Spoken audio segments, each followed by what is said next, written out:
How the bloody hell are you? Yes, I am here back in England. But you were just on the bloody boat, weren't you? Yes, I was, but I had to go home. Why did you have to go back home? Well, I have no money and the engine needs fixing. Yes, you've guessed it. The engine needs fixing. And I need some money to fix said engine. The plan is I've come back to England for a couple of months to work my arse off with my illustration and graphic design business to get the money for either an engine rebuild or a replacement. When we first went out to Martinique, we had the funds to do a lot more than what was done on the boat. However, about a couple of weeks before we went onto the boat, the quote for the price of the rig changed a lot more. So the quote I was given when I was last in Martinique was a different quote to what they gave me when final payment was due. Okay, so we got to Martinique and the work was supposed to be done and it had not been completed. Not really started. It had started a little bit. So basically I'd asked for the mast to be fixed, for the handrail to be fixed and for the rig to go up.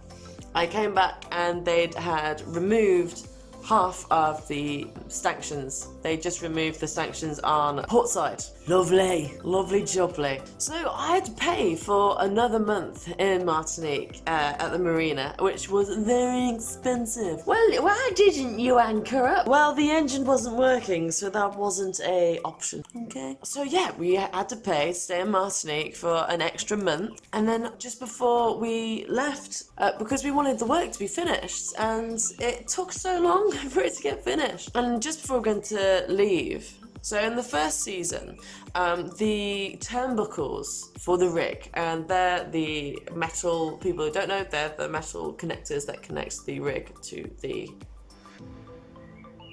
thingy-majiggers. Oh, I'm gonna get shit for this, whatever. The turnbuckles, they were fairly new from the previous rig that got stolen in Tortola after the hurricane. So I collected them and the company were like, yeah, you know what, this is gonna save you a ton of money. You know, we're gonna use these for the next rig. Excellent. However, when I returned, they had not used the turnbuckles that I had provided. They had made new turnbuckles. So it was gonna cost me an extra 600 euros. I learnt this just before we were going to leave to head south to St. Lucia.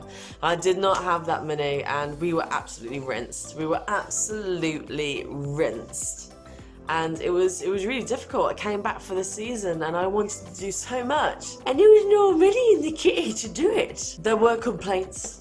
Of course, there always are. Never bloody happy. But at the same time, there was so much overwhelming support and encouragement from everyone, from the Papageno clan, from our patrons. Our patrons, you guys are bloody brilliant. I'm so excited for the future. It's unbelievable because it's going to be so good. Okay, I think with this season, I wanted to enjoy it. I put down the camera a lot. I know this. I wanted to get lost in it. It was always constantly either boat work or editing or social media, and there was always something to do, and I wasn't enjoying it. So every time the boys went off exploring, I'd be stuck on the boat editing. And I know that comes with the territory, but I wasn't enjoying it. You know, I wasn't enjoying the sailing, the exploring, and that's what it was. It was what I wanted to do. I wanted to be free. That's why you get a boat, right? Isn't it? To escape the rat race. And I got caught up in it. We got to karaoke and the boys, they give me 2 months of their time. They had to go back to work. It became very evident that the boat wasn't, whereas the engine, we had something temporary to go. Gus, who you saw in the previous episode, he is the famous mechanic on the island. He's a really nice guy and he knows his stuff. So he's going to be doing the potential rebuild replacement of the engine of Papageno. It is a Yamaha 55, so if anyone's got any advice on how to do that, then just let me know. svpapageno@gmail.com, please.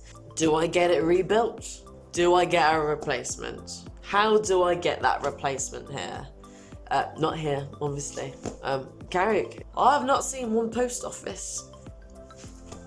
On top of that, I would like to have some nice lino on the floors. I think it will really transform the boat. I need to varnish it and everything. The wiring needs to be replaced, and the bathroom floor needs to be replaced. I'd like the bathroom to be really jazzed up, you know, and a fridge, obviously. You know, you have some people like, oh, how could you live like that? And it's like, well, easy, because we're in paradise and it is camping on the boat. It's like, you know, you go to the Lake District or you go to the lakes and you have a little tent and you don't have a lot of things, but you don't focus on what you don't have, you focus on what you do have. We've been doing this journey for a year now. If I listen to every single piece of negative shite that came my way, I would not get out of bed in the morning, and I would not carry on with Papageno. I wouldn't carry on with painting, I wouldn't carry on writing. If I listened to everyone who said that I, Elizabeth Earle, can't do something, I think I would just stay in bed. Because what would be the bloody point? The journey's supposed to be hard. How are you supposed to grow and evolve as a person without something being hard? What have you ever learned from an easy life? What am I going to do? Like, an adventure is an adventure because you have obstacles and challenges for you to grow.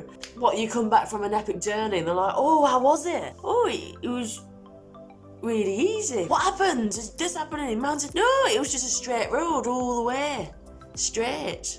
Not a problem. Screw that. Give me a forest. Give me a lake to swim over. I'm there. Alright. So I really believe that despite it being difficult and hard and all these obstacles, I've come so far in the year. I really am so positive about going forwards. I've learned so much. I feel so confident. I'm looking to go back in October. I'm trying to save up a few grand. I'm going to be saving up as much as I can before I go back out. So what I'm going to be doing between now and then, I'm going to be focusing on the more intricate sides of the planning with Papageno. I'm going to be sharing a lot of the nitty-gritty information with Papageno. You know, what should I be picking? How do I do the electrics? Can you recommend the course for me? And at the same time, you know, when I did the British Diaries last time, I didn't have any transport. I do have transport now, so I really want to show you Britain. This is why I love coming home. I love Britain so much. I want to show you where Tolkien lived. I want to show you the inspiration of the Two Towers. I want to show you the ruined place of Camelot. I want to show you Sherwood Forest. And bloody hell, let's go to Scotland as well. Why not? Let's talk about it. Let's have a good conversation of how we're gonna. I think we've all been in this together from the beginning, haven't we? So let's have a proper dialogue of how we can make Papageno good, what it is I need to do. I'm very happy to listen and to learn, which is why, you know, people are like, oh, well, why are you in the engine? Why are you letting other people do things in the engine? I'm like, well, because I don't know what I'm doing. If my ego was really important to me, I would be like, stop everything, boys. I need to be the one who's filmed in the engine room. No. Efficiency is more important than ego to me. I don't know what I'm doing, so I need to listen to others who do, to show me what they think, what they know, so I can listen and learn. And you know, I've learned a lot. If the problems happen on Papageno, I know how to check certain things now. But I'm not going to film that because for me it's not interesting for me to show you what I may or may not think. I don't want to film me doing stuff until I know. And I will know. But I've been doing this for a year and it is quite difficult doing it on your own. But it's great, you know, I'm learning. It's a great challenge, and like coming home is a great challenge. I'm going to be building up my business, my illustration, graphic design business. I'm going to be, if anyone out there is looking to start a business, I'm your lady. Talk to me. Even if it's like not just tips, you want someone to motivate you, because I really understand when you want to start an adventure or take the leap into anything, it can be really hard if you don't have a support base, if you don't have people that believe in you. I really understand. There's so many things that I've done in my life where no one wants me to do it, but I did it anyway. I'm here as your agony aunt. I'm here as your motivation mother. I'm your support sister. I'm here. You know who I am. You got me on Facebook, Instagram. You know what my email is, so... Alright? And if there's any negative Nancy's out there watching this now, don't even bother to comment, please. I like me nice people. Unless you're going to say something constructive, then email me, svpapageno, because it gives me food for thought. And I want to have a shout out now to my patrons, because you guys are the bee's knees. And, oh, you're so lovely. You're so lovely. There's some of you comment every single time I put out a post, and it makes me smile to know that you guys are here with me on this. I'm gonna be working really, really hard to make this efficient and to make it worthwhile for you to stay with me.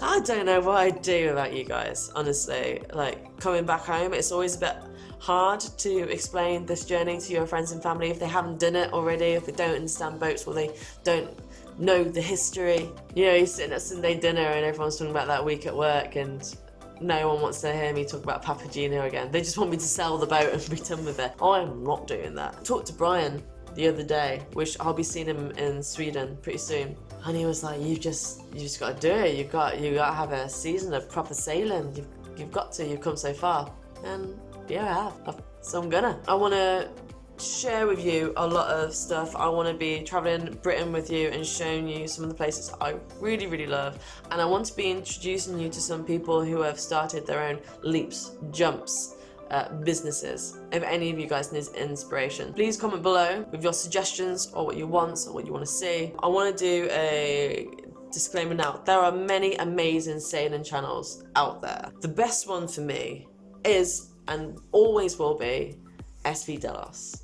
Okay, SV Delos to me are the tits. They're the dog's bollocks. I am never gonna be able to be like them. I have a different story, and I would never presume to even be anything like them. They've been honing their craft for the past 8 years, and I've just started. So bear with me. I'm building, I'm working hard, I'm growing, I'm evolving. We're gonna get there together. Another thing, October, I'm going to be open for crew, so it's not open just yet, but we're going to be open, and I'm going to be putting the details down, how to apply and all this other stuff. At the moment, there are 2 people that are unconfirmed, but they're women. It'd be really cool to have more applications from women. I think it'd be really cool. I would like to stress anyone with sailing experience would be great. Anyway, what's the love to you? It's gonna be good. We've got good future in hands, and if any of you guys need help with any advice, you know where I am. Thank you so much from the bottom of my heart. Let's sort out this Papageno stuff. Okay? All the best. Bye now.